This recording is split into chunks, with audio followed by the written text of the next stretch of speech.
So, dito tayo sa ating Avanza. Ilang linggo ko na rin hindi nagagamit yung sasakyan na to. At ang dahilan ay lumulusot yung aking brake. So, upon checking, pinasilip ko na kay Bayaw yung 4 na gulong nito. Wala namang mga leak, wala namang kahit anong sabihin na nating possible na pagmulan ng kung bakit siya dumudulas, kung bakit tutuloy lang or lumulusot yung brake. Now, na-realize ko that I have to check yung pinaka-master niya para masilip kung ano yung possible na pinagmumulan ng leak na yun or kung ano man nangyayari.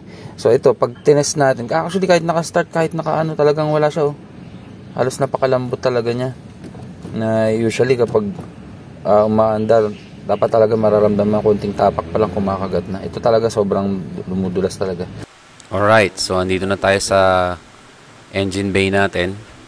Ang gagawin natin ay i-locate natin itong ating brake master. What you're seeing right now is the brake master ng Avanza 2017. Siguro naman familiar na kayo kahit papano, or para sa mga baguhan kaya binanggit ko na rin kahit papano. And here, makikita natin na itsura pa lang nung ating reservoir medyo mamula-mula na siya, no? At ako naman noon ay aware na at some point kailangan tumableed. So gumamit na ako ng isang plastic bottle, nilagyan ko ng hose at pinahigop ko lang dito sa plastic bottle kung ano yung kayang higupin. And kahit papano hindi na masyadong marami yung matatapon na brake fluid. Obviously, contaminated na ang ating brake fluid, kita naman sa kulay pa lang. Yung iba actually tinatsaga nila na ganun lang yung kulay ng kanilang brake fluid, pero para sa akin pagka ganyan na meron na rin pwedeng pagmulan ng kalawang, no? Kahit naman brake fluid yan, pwede pa rin maging cause ng kalawang. So itutuloy pa natin hanggang dun sa pinakailalim hanggat kaya nating matanggal na talaga ng brake fluid na luma. Tingnan din natin yung magiging pinaka-final na kulay nito. Pasensya na po sa video, medyo lumalabo, hindi yata na-focus na maayos. So ganun lang yan, pinipindot-pindot ko lang yung bote na yan at humihigop na siya ng liquid. Ayan, ayan. At eto na nga ang pruweba na talagang hindi na maganda ang kondisyon ng ating brake fluid. At ngayon naman ay kailangan nating kalasin itong reservoir na to mula sa ating brake master. So meron lang namang ilang screw yan, yung fittings niya dito sa harapan kailangan nating matanggal. Mas maganda kompleto kayo ng gamit. Siguro iba-iba ng sukat kung ano man yung nakakabit sa mga sasakyan ninyo, pero sa Avanza mabuti na lang kumasya yung mga gamit ko. So ang gagawin natin dyan ay kakalasin natin itong lagayan na ito. Mabuti na lang nabawasan na natin ng brake fluid. At ngayon naman ay meron lang 2 screw pa dun sa ilalim. Tutuloy lang natin. Yan, after natin matanggal, syempre kailangan pa rin nating alisin yung mga natitira pang liquid para wala talagang tumapon. Remember na ang brake fluid ay nagkakos ng pagkasira ng pintura. Dapat lagi tayo may naka-ready na lagayan para hindi maka-apekto sa ibang parts. Ayan, kumuha lang tayo ng lagayan ng ice cream. Luma na po yan, wala nang laman na ice cream. At dyan po natin lalagay yung ating mga natitira pang brake fluid. Dahil natanggal na natin lahat ng mga liquid na alam natin pwedeng makapatak sa ating mga parts, ngayon naman kakalasin na natin yung 2 malalaking screw dito sa baba. Yan. Sabi ko nga sa inyo, mas maganda may kumpletong tools tayo para kung ano man yung screw na kakalasin nyo ay magagawa nyo kagad. So ito, may T-wrench ako. Ginagamit ko kasi sa pag-repair ng motor to Siyempre dahil nakalas na natin, susunod naman natin ay huhugutin natin yan mula sa mga fittings nya. Meron din siyang isang ano dito na kailangan natin tuklapin. At alam ko yan yung sensor. So gagamit lang kayo ng flat screw para itulak yung magkabilang side niyan at mahatak na. Ngayon naman ay hahatakin na natin itong reservoir na ito mula sa pinagkakabitan niyang part. Siguraduhin lang natin na alalay lang yung paghatak natin para hindi siya masira, para hindi siya basta-basta mabasag. May possibility kasing mabasag din to kapag namali tayo ng hatak. So ito naman, para sure tayo na wala talagang masisirang pintura, naka-ready lang yung tubig natin at binuhusan na natin para hindi talaga tumagal yung brake fluid na yan. Napaka-corrosive po talaga niyan. At dahil nililinis na rin natin, gamitin na natin yung chance para talaga ma-reach natin yung mga sulok-sulok. Total, bukas na eh. Dumako naman tayo dito sa part na to.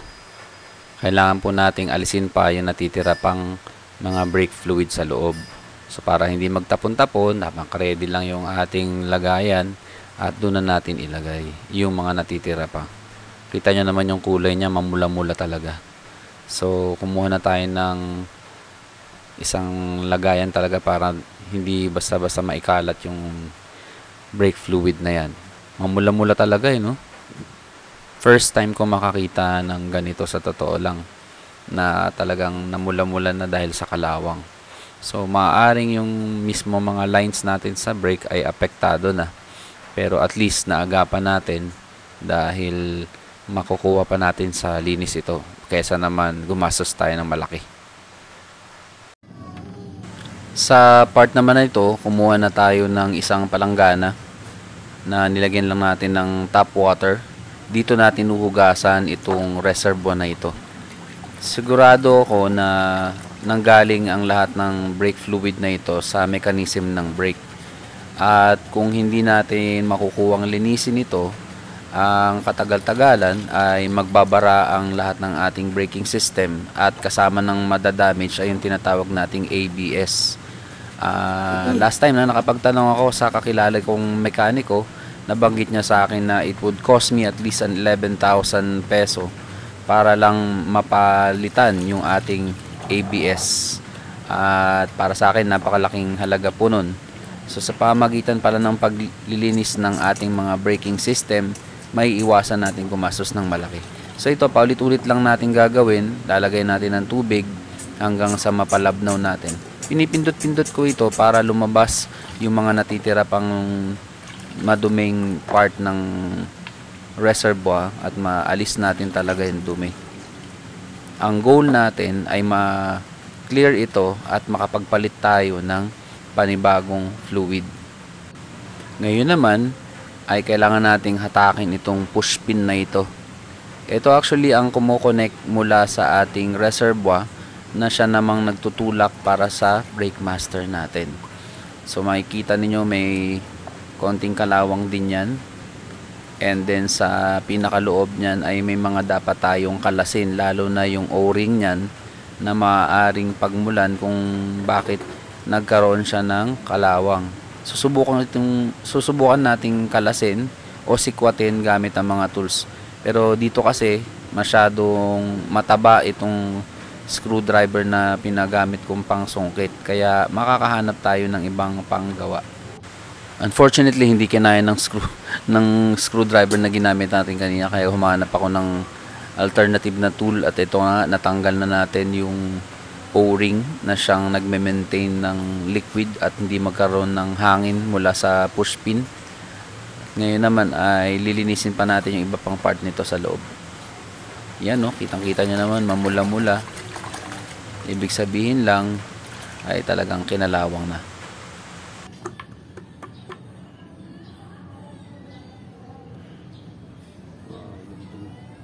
Dito itutuloy-tuloy lang natin yung proseso ng paglilinis hanggang sa masatisfy tayo. Dalawang pin po yan, ano? Isang nasa upper at saka yung nandun sa lower na siya namang tumutulak sa pinaka-mechanism sa ilalim. Siguraduhin po natin pareho nating matatanggal yung mga push pins na yan. Ngayon naman po, lilinisin natin ulit. Lalo pa yung mamumula yung tubig na yan. Tunayan talaga na lusot na yung dumi. Mabuti na lang ay may paraan naman pala para malinis natin ito. Hindi tayo mapagastos. If you have the money, then go with it. Pero kung hindi kaya ng budget at gusto mo pa rin magamit yung sasakyan mo, gagawa ka talaga ng paraan. And once again, kumuha tayo ulit ng lagayan. This time, meron tayong nilagay na sabon. Powder lang po ito. susubukin natin gamitin yung powder para mapalambot natin yung dumi. Ang ginawa ko po dito ay ibinabad natin sandali. So minake sure lang natin na madadaanan ng sabon na powder. Pala na po kayo sa brand at siguraduhin nating papasok yung sabon na yan sa pinakaloob para matanggal talaga yung mga dumi. Sa tingin ko magwo-work well din dito yung mga ibang chemicals kagaya ng degreaser o ano pa mang pangpalambot ng kalawang. Kaya lang ang mas iniisip ko kasi ay yung mga o-ring na possible ma-damage dahil na rin sa lakas masyado ng chemical. So naglagay lang tayo ulit-ulit ng sabon dito. We wanna make sure na makakapasok talaga, mape-penetrate yung loob ng ating mga brake reservoir. Ayan, kung kaya rin natin kusutin, obvious naman madami yan. So kung gusto mo talagang gawin yan, hindi imposible na madumihan yung kamay mo. Tuloy-tuloy lang, linis-linis lang hanggang sa mapaputi natin yung pinaka-itsura nito.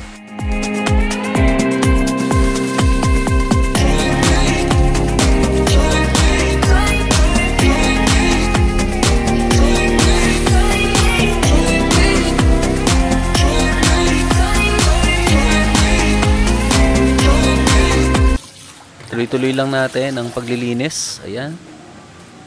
Nakailang ulit din tayo dito. Kung matandaan ko, mga 4 or 5 times kong hinugasan. And finally, we're done. Kailangan na lang nating i-assemble ulit ito. So, dapat na-save natin yung mga parts para hindi basta mawala. So, andito na tayo sa last part ng pagre-rebuild natin ng ating panibagong linis o bagong linis na brake master / brake reservoir. So kailangan lang make sure natin na malinis ang loob at labas. Dahil nalinis na natin, gagamit pa rin tayo ng brake fluid, pero syempre bago na. At para ma-make sure natin na hindi mahaluan ng tubig, kailangan nating banlawan ng brake master ang loob nito at siguraduhin na walang matitirang tubig para masigurado nating hindi na mag-cause pa ng panibagong kalawang itong loob ng ating reservoir.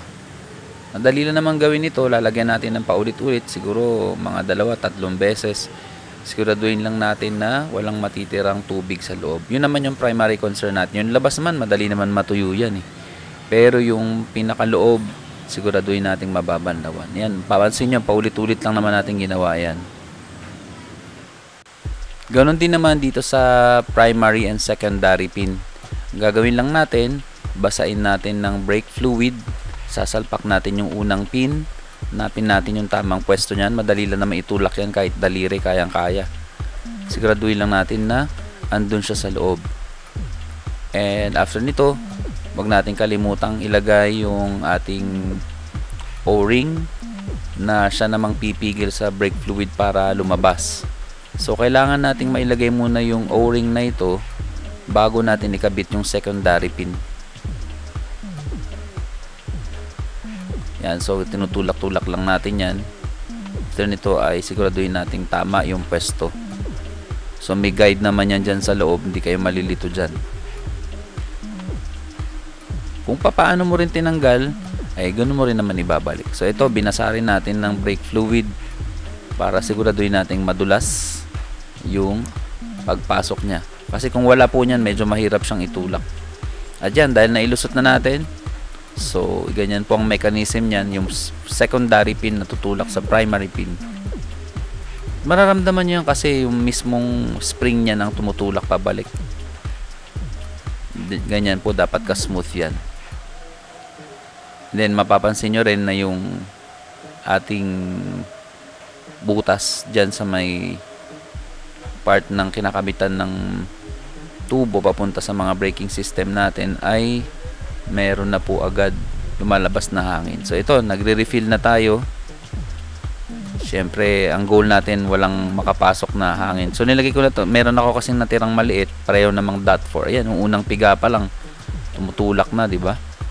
So dahan-dahan lang tayo hanggang sa mapalabas natin. So ang technique lang dito para mawala yung hangin sa loob, ay iipitin natin ang ating daliri yung butas. Ulit-ulitin nating itulak yung pin hanggang sa may mararamdaman tayong parang solid na yung talsik ng brake fluid. At pagka solid na, sure na tayong wala nang awang o wala nang natitirang hangin dun sa loob. Dahil the moment na may natirang hangin dyan, sure tayo na pagmumulan pa ulit yun ng panibagong hangin. At yun yung makakasira sa pagtimpla natin mamaya sa brake natin. Inulit-ulit lang natin yan. So ito na, nararamdaman ko na solid na talaga yung pagkaka-brake nya. Pero syempre make sure natin na nakatakip pa rin para hindi matapon. So babalik tayo dito sa ating brake master. Again, para hindi tayo malito, pwede kayong mag-take ng picture o kaya naman balikan nyo yung ginawa nyong video kung paano natin siya sinalpak. So hawak nang natin dito yung ating reservoir, no? Tinatakpan natin yung butas. Ayan, or nakatabingi pala yung ginawa natin dyan. So alalay lang tayo sa paglagay. Yung brake reservoir natin ay yan, pareho nating sinalpak yung hose. Kung di ako nagkakamali, ang mga hose na yan ay parang intake at saka yung patulak nya, no? So pareho nating ilalak yan, siguraduhin nating tama para walang tagas. So hayaan lang muna nating tumulo, wala namang mali doon, basta marami kayong reserbang nilagay pa sa ibabaw. Kasi ang totoo niyan, pagdating sa dulo nito ay i-bleed pa rin talaga natin. So siguro about sa bleeding, ibang video na natin gagawin yun. Dahil medyo mahaba-haba na rin yung video natin. Pero I guess this will give you an idea para hindi kayo mapagastos ng ganun karami. So kuha tayo ulit ng tools. Nakita nyo pumapatak. Okay lang yan kasi marami pa tayong naka-ready dyan sa ibabaw sa reservoir. Siguraduhin lang natin na marami-rami tayong dala dahil marami-raming brake fluid na naka-ready para kahit na mag-bleed tayo ay hindi tayo mangangamba na kukulangin. So yan, sasarado lang natin ulit yung mga fittings nito. And after nito ay ready na tayo sa bleeding. Sa part naman na ito, dahil ready na talaga tayo at naisalpak na natin yung ating brake reservoir, sisiguraduhin lang natin na nakafit ng maayos gamit itong mga screw or mga nut na ito para siguraduhin nating naka-fix siya ng maayos. Ang pagtulak naman yan ay masasense ninyo kung tama yung pagkalagay nyo dahil hindi talaga siya papasok kapag mali yung gawa ninyo. So up to this point ay alam ko na malapit na nating magawa ito. Maybe I can create another video para may pakita ko sa inyo na napagana na natin itong ating brake na naging problema natin noon. So yun lang, dito na siguro natin tatapusin ng video na ito. Kung meron nga kayong pandagdag na brake fluid, pwede nyong ihabol na lang yan. Pero pinakamahalaga dito ay makapag bleed pa rin talaga tayo kahit na ginawa natin kanina yung protocol ng pagsasalin ng brake fluid. So ito ay mga DIY videos na naisip ko lang i-share sa inyo, lalo na sa mga kagaya ko na frugal at laging nag-iisip ng pwedeng makamura. Pero syempre, wag natin i-compromise ang ating safety. Kung mahina ang loob ninyo at hindi kayo willing na maka-encounter ng mga hirap, wag nyo na lang pong pasukin itong ginagawa natin. Pero somehow may natututunan po kayo dito sa paggawa ng ganito.